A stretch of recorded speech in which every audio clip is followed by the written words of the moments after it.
same exact video. Two different thumbnails.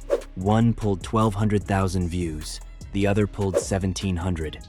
That's not a fluke, that's the entire game. And almost nobody explains why one image converts and an equally good one quietly dies in the feed. That single thumbnail swap has been worth 6 figures to the creator who ran that exact test, and it's not an isolated story either. One editor spent over 100 hours studying more than 1,000 viral faceless thumbnails with a combined 100 million plus views trying to answer exactly this question, and what they found broke almost every piece of generic advice floating around.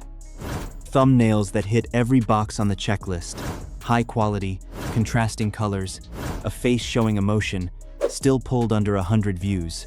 So whatever the actual answer is, it isn't the 5 tips you've already heard from 5 different gurus in 5 different videos. Here's what's actually going on. Everyone teaches the surface level rules, rule of thirds, bold text, bright colors, and stops there, as if design alone is the whole job.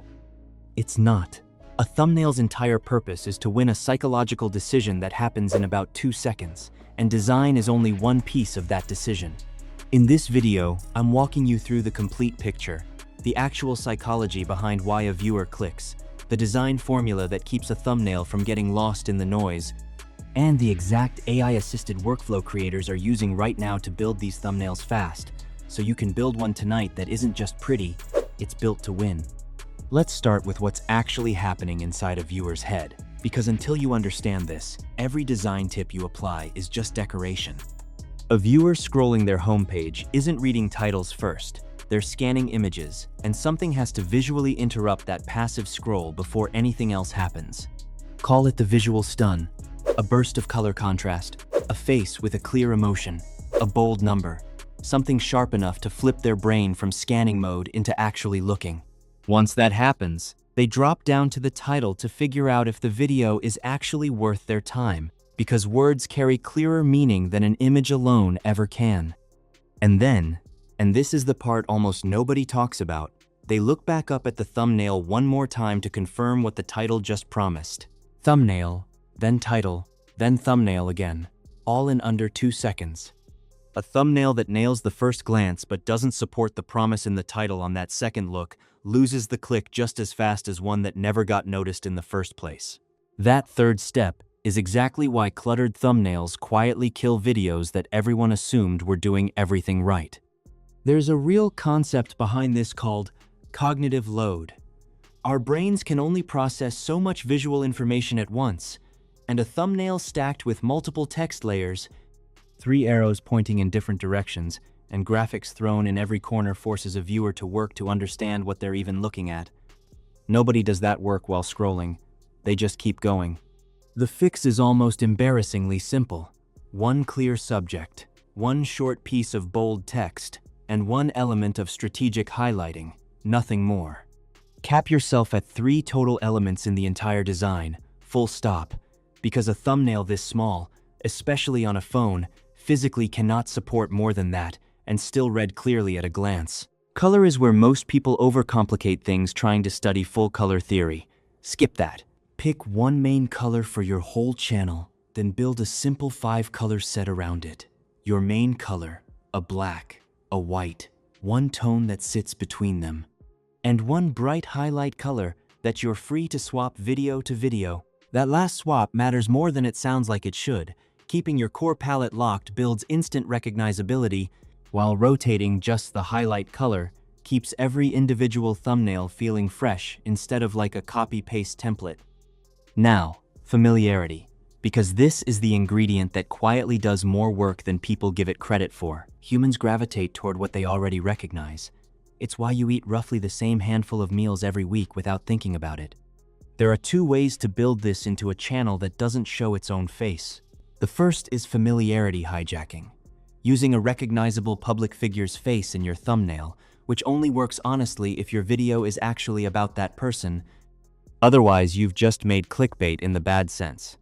Faceless channels with tens of millions of subscribers have built entire libraries of thumbnails this way. The second path is familiarity building, picking one consistent visual, a recurring animated avatar, a specific illustration style, a specific color signature, and running it on every single upload until your audience recognizes your content on site. No face required, just repetition done deliberately. You also don't need to invent a brand new visual concept from scratch every single time, since a handful of proven thumbnail archetypes cover the overwhelming majority of what actually works. There's the shock format, an exaggerated reaction, or an unexpected moment frozen mid-action, built purely to make a scrolling viewer stop and think, wait, what's happening there? There's the simple curiosity format, just a plain screenshot from the video paired with a short, pointed question, no elaborate design at all, which works because the restraint itself stands out against louder competitors. There's the before and after or comparison format, splitting the frame to show two states, cheap versus expensive, before versus after, one thing versus another, letting the contrast do the explaining.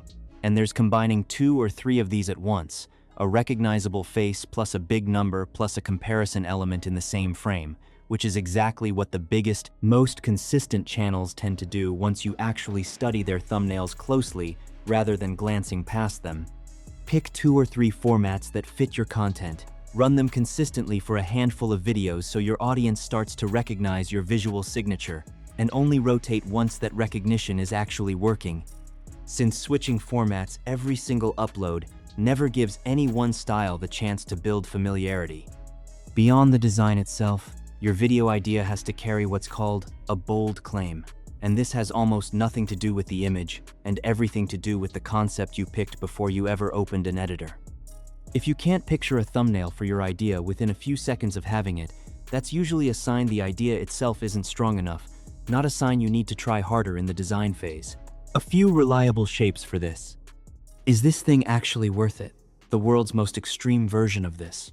Or everything you need to know about this? All 3 give you an inherent hook before you've designed. A single pixel. Layer a curiosity gap on top of that bold claim, and you've got something genuinely hard to scroll past. The gap is simply the distance between what a viewer already knows and what they're suddenly desperate to find out. And the tension between a slightly contradictory title and image is one of the fastest ways to open that gap. A video that shows something that looks like the obvious answer, while the title suggests the opposite, forces a viewer to click just to resolve the confusion. And once they do click, don't waste that curiosity. Deliver on the promise almost immediately, because a video that opens with 5 minutes of throat clearing after an incredible thumbnail is a video people abandon within seconds, and that abandonment quietly tells the platform not to push your content any further. Now, let's actually build one. Start with research, but not the research most people default to. Don't copy thumbnails from direct competitors in your exact niche if several channels covering the same topic already look nearly identical. Hopping on that same visual trend just makes you the newest copy in a pile of copies. And there's no reason for a viewer to click your 0-view video over someone else's 100,000-view one sitting right next to it. Instead, pull inspiration from channels completely outside your niche. Search a topic close to yours, followed by the words YouTube thumbnail on a visual platform. Study the structural bones of what's working, the composition, the framing, where the subject sits, and translate that structure into your own concept rather than lifting anyone's actual image. That's the difference between drawing inspiration and quietly becoming a copycat, and it's worth taking seriously, both because it protects you from a copyright headache and because original combinations are what actually stand out. Once you've got a reference structure and your bold claim locked, it's time to generate. If you're using yourself as the subject, start with a real photo of your own face rather than asking an AI model to invent or adjust your expression, since a generated face and expression is exactly what gives a thumbnail that unmistakable fake plastic look. Feed that real photo into your AI model, along with a description of the reference composition you found, and ask it to write you a detailed generation prompt covering proportions, lighting, and object placement rather than trying to describe all of that yourself from scratch. Take that prompt into an image generator that supports a strong photorealistic model. Set your aspect ratio to 16:9 and generate. Your first batch almost never nails it, and that's fine. Treat it as a starting point rather than a failure. Take a screenshot of what came back. Feed it directly to your AI model, and ask specifically what's off about it. The lighting, the composition, a limb that looks wrong. Since giving the model something visual to react to gets you a far more useful revision than describing the problem in words alone. If one generation gets close, but not quite right, feed that exact image back in as a new reference for the next round instead of starting over. Each pass should be building on the last one, not replacing it. For anything more complex than a single subject, build your thumbnail in pieces rather than trying to generate the whole composition in one shot. Generate your subject separately. Generate any logos, props, or graphic elements separately too, each as its own clean image on a simple background. Then bring everything together using a workflow that lets you connect multiple reference images into a single generation, your subject photo, each individual asset, and a clear instruction describing exactly how they should be arranged together. Asking a model to build one subject plus 5 separate objects in a single prompt from scratch tends to produce mistakes, but handing it pre-built, clean pieces and asking it only to arrange them is a dramatically easier task, and the results are noticeably more reliable. Make your revisions one change at a time. From there, adjust the shirt color, add gloss to a specific object, reposition one element. Since stacking multiple change requests into a single prompt makes it harder to tell what actually worked. I've run this piece-by-piece approach against trying to generate an entire complex composite in one single prompt, and the difference in how many usable results I got back was significant. A model asked to invent a subject, 5 separate props, and a specific arrangement all at once tends to get at least one of those elements visibly wrong, while the same model handed clean, pre-built pieces and asked only to arrange them according to clear instructions gets it right far more consistently, because arranging existing elements is a fundamentally easier task than inventing and arranging simultaneously. While you're concepting the composition itself, before you generate anything, it helps to know there are really only a small handful of layout shapes worth choosing between. Symmetrical, your main subject centered with roughly balanced elements on either side. Asymmetrical, your subject sitting off to one side, following the rule of thirds, with the rest of the frame filled out around it. And a split composition, the frame divided cleanly in two to show a transformation or a contrast from one side to the other. Look at how well-performing thumbnails in your reference research are actually laid out, and you'll notice almost all of them fall into one of these 3 shapes, which makes picking your own layout a much smaller decision than it feels like at the start. If you'd rather composite everything by hand instead of relying entirely on generation, Photoshop is still where a lot of the best-looking thumbnails get their final polish. Use generative fill to cleanly remove or add elements from a base image. Lift a hand, an arm, or a prop from one generation and merge it into another where the lighting and style already match closely enough to blend. Paint your shadows back in manually with a large, soft brush at a low flow setting. This is what keeps a composited image from looking flat and disconnected. A subtle light reflection layer, painted in and set to an overlay blend mode, adds a small, realistic touch that most viewers won't consciously notice but will still feel. And for backgrounds that are distracting rather than supportive, a blur or a slight desaturation pushes them back visually so your main subject stays the obvious focal point. Text deserves the same intentional treatment as everything else. Whatever you put in bold letters on the thumbnail should reinforce the feeling or the solution your video delivers, not just repeat words already sitting in your title. That's a wasted opportunity to add trust and clarity on that final glance back. Keep it to a short phrase. Pick a clean, readable font that isn't the same overused default everyone else is using, and make sure nothing critical sits in the bottom right corner, since that's exactly where a platform's timestamp overlay tends to land on top of your design.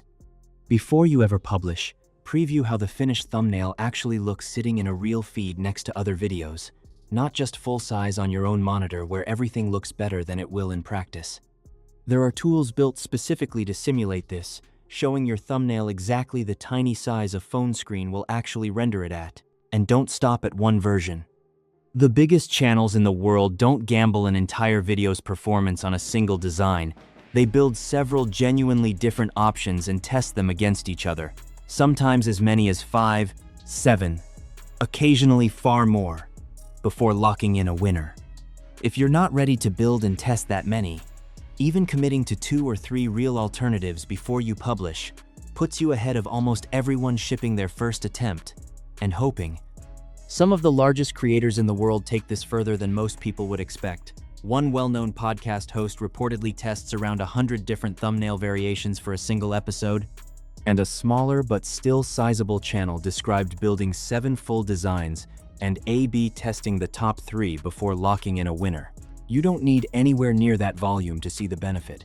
Even doubling from 1 guess to 2 genuine options meaningfully improves your odds. What this actually costs stays low no matter which path you take. A free-tier AI chat model covers your prompt writing. Most image generators offer enough free credits to get through your first several thumbnails before you'd ever need to upgrade. And if you're doing your own compositing, a lot of the technique described here works even on a free or trial version of your editing software. If you do eventually pay for anything, it's usually a small monthly amount for higher resolution generation or a faster workflow tool, which is nothing against what a single well-tested thumbnail can be worth in views. One honest thing before you publish your first one. Your early attempts are going to take longer than you expect, especially the first time you're generating separate assets and compositing them together. That's normal, and it drops fast. Once you've built your color system, your go-to composition types, and a small library of your own reference photos in different poses and expressions, most of the decision-making disappears, and the process turns into something you can run through in well under an hour. 5 mistakes worth naming directly, because they quietly cap channels that are otherwise doing everything right. First, checking every design box, contrast, a face, bold text, while completely ignoring whether the underlying video idea even has a bold claim behind it, since no amount of design polish rescues a concept nobody was curious about to begin with. Second, cramming in 5 or 6 elements when 3 is the actual ceiling most viewers can process at a glance, more almost always reads as noise rather than information. Third, copying the exact visual trend everyone else in your specific niche is already running, which makes you forgettable in a sea of near-identical thumbnails instead of the one that stands out.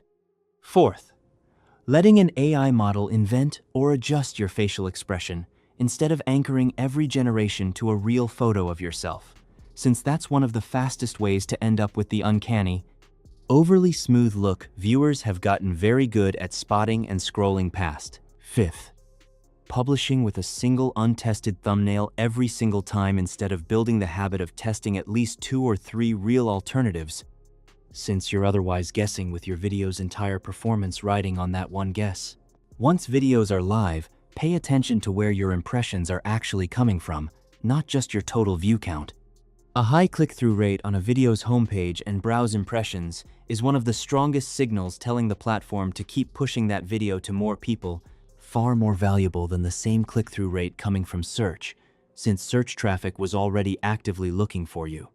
If a video's click-through rate is quietly underperforming everything else you've published, that's your thumbnail and title telling you something specific, and it's worth diagnosing whether the issue is the visual stun, the promise in the title, or a mismatch between the two before you touch your next upload. Do this after every upload, not just the ones that underperform. Since your best click-through rates are just as instructive as your worst ones, they're telling you exactly which combination of subject, claim, and design to deliberately repeat instead of stumbling into again by accident. This entire system also compounds instead of resetting every time. Build a running folder of thumbnails that stop you personally while you're scrolling, screenshot them the moment you see them, and you'll have a genuine well of structural inspiration to pull from any time you're stuck, rather than starting from a blank canvas video after video. The same goes for your own reference photos. One longer photo shoot session capturing a real range of expressions and poses gives you a reusable asset library that saves you from setting up a new shoot every single time you need a new thumbnail. So here's the whole system laid out in order. Understand the 3-step glance a viewer actually takes: thumbnail, title, thumbnail again, before you design anything. Keep your design to one clear subject, one piece of bold text, and one highlight, never more than 3 elements total. Build familiarity deliberately, whether that's a recognizable face used honestly or a consistent style repeated on purpose. Make sure the underlying idea carries a real bold claim and a genuine curiosity gap before you ever open a design tool. Generate from your own real photo, build complex composites in clean separate pieces, and refine one change at a time. Preview it at real size, and test more than one option before you publish. No single trick fixes a weak idea, and no amount of the right design elements survives a promise the thumbnail can't back up. Your first few thumbnails under this system are going to take longer than the polished 5-second glance a viewer gives them. And that's simply the tuition for building a repeatable process instead of guessing every time. By your 5th or 6th attempt, this stops being a struggle and becomes a checklist you can run through in a fraction of the time. Go back to where we started. 1,200,000 views, 1,700 views, same video, different image, worth 6 figures in the gap between them. That wasn't luck, and it wasn't a better video. It was someone who understood exactly what a thumbnail actually has to do and built one on purpose instead of guessing. You've got that same understanding sitting in front of you right now. The only thing separating you from a genuinely better performing video tonight is whether you actually open your tools and build a thumbnail on purpose, or ship the same. Guess you always ship, and wonder again why the views didn't come. If even one piece of this is going into your next thumbnail, hit subscribe, because I'm breaking down a new corner of this stack every week, and you don't want to be a video behind on the next one. Drop a comment with which mistake from this list you've been making without realizing it. I read every one of them. And if you know someone whose videos deserve way more views than they're getting, send them this one. It might be the exact fix they've been missing. Open your tools, build it on purpose. I'll see you in the next one.